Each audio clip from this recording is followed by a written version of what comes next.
plenamente. Y bueno, también tengo que comentar mucho que este país no ha cambiado mucho desde que yo estaba, porque toda la infraestructura, todo lo que se hace en México está hecho de petróleo. Precisamente a eso iba, el petróleo. ¿Cómo ve actualmente al energético negro como palanca de desarrollo de México? Bueno, es una palanca para el desarrollo de México. Todas las escuelas públicas, los hospitales, el transporte público, todo lo que se le da a la sociedad, lo que se le regresa de sus impuestos, visto en escuelas públicas, como ya te comenté, en servicios básicos, servicios fundamentales, queda demostrado el petróleo.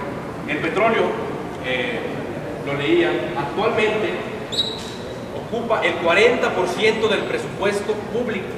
El 40% de todo lo que se hace en México viene del petróleo, de Pemex. Háblenos un poco acerca de lo que fue el proceso de expropiación petrolera en 1967 y 1938. Bueno, el proceso de expropiación petrolera empieza, como ya ahorita se comentó, por una demanda de los obreros que exigían mejores causas, que exigían mejores condiciones laborales para los trabajadores, para los obreros. Antes, como deben de saber, y actualmente todavía se sigue viendo, que las personas que trabajan en la petroquímica, cerca del petróleo, con el contacto directo de ese energético, tienden a ser muy enfermizos, precisamente por los minerales que están cerca de su piel. Antes, a los trabajadores petroleros no se les pagaba si se enfermaban. Si te enfermaste, buscamos tu reemplazo. Eso se les exigía a las compañías petroleras extranjeras, que se les respetaran las condiciones de vida, los derechos humanos. Y por eso se da la expropiación petrolera. El pueblo de México ya no pudo aguantar más abusos de las compañías transnacionales. Y después de la expropiación petrolera, como ustedes deben de saber, se debe de pagar una cantidad a las empresas transnacionales a las que se les compró, más bien se recuperó el petróleo de México. Se les tuvo que pagar una cantidad enorme, millones de pesos. Y usted sabe lo que hizo el pueblo de México. Íbamos pueblo por pueblo informando a los trabajadores, a los campesinos, al pueblo que no estaba en la gran urbe, que era el DF, a los que estaban en provincia. Íbamos y les informábamos del gasto que teníamos que hacer para recuperar el petróleo. ¿Y saben lo que hacían? Al momento de irnos, iban y nos llevaban chivos, gallinas, chivas, algodón, todo lo que se diera. ¿Y saben con qué objetivo nos lo daban? Nos lo daban con el objetivo de que eso lo vendiéramos para alcanzar a pagar el petróleo. Ahí se mostró la unión del pueblo de México. El pueblo de México, si se une, es muy fuerte y ahí lo demostramos. Para usted, ¿qué significa privatizar? Bueno, privatizar en un país tan pobre como el de nosotros, privatizar es desposeer. Privatizar no se puede definir mejor que desposeer a los que menos tienen. Usted sabe, la gente de clase media, clase alta, pueden tener muchos recursos materiales, muchísimos. Pero la gente de clase baja, que ocupa un gran sector de la población, en mi tiempo era más del 85% de la población, la gente que vivía pobre, por menos de $1 al día. Entonces, el petróleo, los recursos públicos, es el patrimonio de los pobres, es el patrimonio. Y si tú desposees a los pobres de lo poco que tienen, de los recursos naturales que son de todos los mexicanos, y así lo expresa el artículo 27 de la Constitución, los dejas sin nada. Y no es justo que te estén privatizando algo que es del pueblo de México. ¿Está de acuerdo de que Pemex se debe de modernizar? Por supuesto que Pemex se debe de modernizar, como todas las cosas en este mundo. Las cosas que yo veo ahorita, que vengo al siglo XXI, no son iguales a las del siglo XX. Por ejemplo, yo ahorita veo que me están ahí grabando con algo que no sé qué sea. Un iPod. En ese tiempo no había. Todo se debe de modernizar. Entonces, si vamos al petróleo, a Pemex, claro que se debe de modernizar. Claro que se debe de modernizar para encontrar nuevos yacimientos, para hacerlo de una forma más segura de extraer el petróleo y donde se aprovechen de buena forma los recursos naturales. Hablando un poco sobre la muy probable reforma energética que ya se puede para el próximo semestre.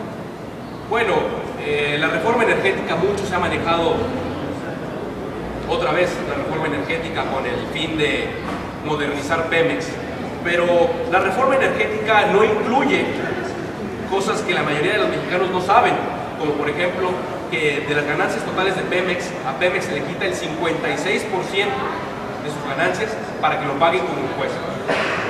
A Pemex le cobran 56% de impuestos.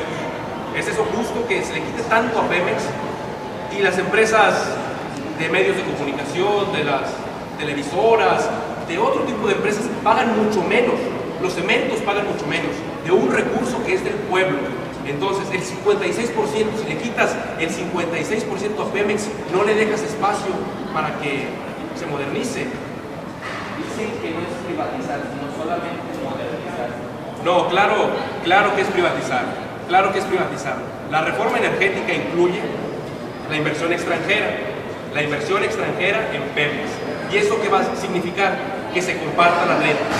Si de una refinería, de un yacimiento petrolero se extraen 100 barriles, si la empresa puso 40%, la empresa se va a llevar 40 barriles. Nos están quitando 40 barriles de petróleo en México. ¿Sabe cuánto cuesta producir un barril de petróleo actualmente? $10 y se vende en 90. ¿Cuánto dinero nos están quitando?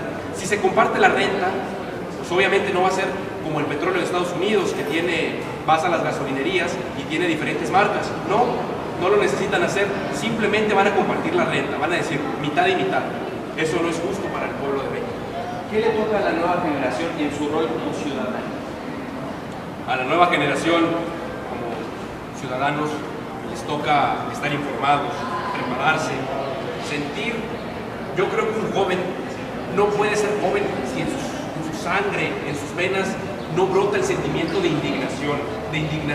Y no hablo solamente de lo que te hagan a ti, lo que me hagan a mí, porque es muy cómodo vivir en una sociedad de clase media. Una sociedad de clase media es muy cómodo vivir, pero si tú no sientes la indignación por lo que le quitan al más débil, al más desposeído, no puedes ser un patriota. Un patriota es aquel que busca una patria para el más débil, una patria para el humillado. Eso es lo que las nuevas generaciones deben hacer, retomar su amor por México y no dejarse llevar por los vicios de la tecnología, de los medios de comunicación. Cualquier vicio es malo. Hay que retomar el amor por México, retomarlo. Cada cosa que se le haga a México, sentir como si nos lo hicieran a nosotros, a nuestras venas, a nuestras raíces. ¿Basta con que el ciudadano esté informado? No basta con que esté informado el ciudadano. El ciudadano debe de ir más allá y comprender qué significa democracia. La democracia no es solamente ir a votar cada 3 años y que te pongan tu sellito. No, la democracia debe de ir más allá de las casillas electorales. La democracia se debe de ver en la participación de la gente. Una ciudadanía que no participa no puede aspirar a un régimen democrático. El régimen democrático no significa ir a votar cada 3 años. Democracia es el poder del pueblo y para el pueblo. Eso le toca a las nuevas generaciones, de entender el significado. ¿Qué debe de representar el petróleo para los mexicanos? El petróleo es la sangre de México. Es la sangre de México. Si el petróleo se va del país, es una pérdida de soberanía. Porque son nuestros países, es nuestra sangre. Muy pocos países en el mundo tienen petróleo. Se dice que la próxima guerra mundial va a ser por petróleo. La tercera guerra mundial por petróleo. Ya están invadiendo Medio Oriente, países europeos, por el petróleo. ¿Qué nos va a pasar si nosotros perdemos la soberanía del petróleo? El petróleo en México lo es todo. General, ya para terminar, me gustaría que nos diera a los jóvenes una reflexión. Bueno, a los jóvenes, a los maestros, a los adultos, a los campesinos, a los obreros, a las mujeres, a los amos y amas de casa, a los servidores públicos, a los gobernantes, al pueblo de México en general. Hay que darles a entender lo que es el petróleo. ¿Qué es el petróleo para México? ¿Cuánto de lo que comemos viene del petróleo? ¿Cuánto de lo que disfrutamos viene del petróleo?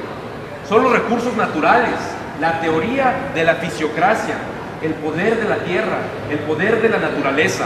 ¿Cómo podemos querernos? ¿Cómo podemos darnos a respetar como nación si no respetamos a nuestro país? ¿Cómo podemos estar de acuerdo con que perdamos soberanía entregando el petróleo a los extranjeros? Hay que estar informados, hay que ir más allá de lo que se dice.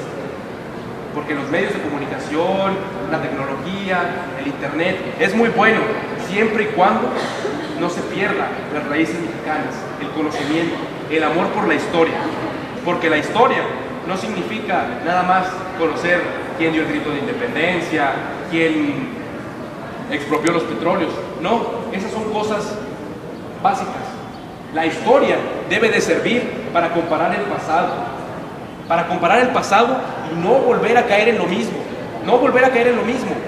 El régimen de Porfirio Díaz tiene dos etapas, la etapa donde se hicieron carreteras, el 90% de los ferrocarriles, las escuelas públicas, los hospitales.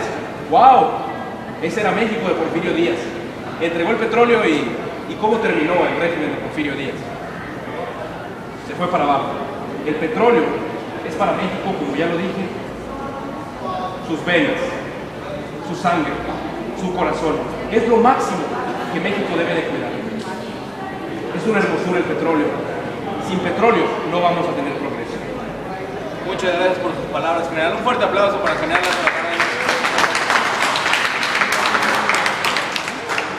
Bueno, esto es todo por hoy. Muchas gracias por su atención. Nosotros somos el grupo Mejor y agradecemos su presencia. Gracias.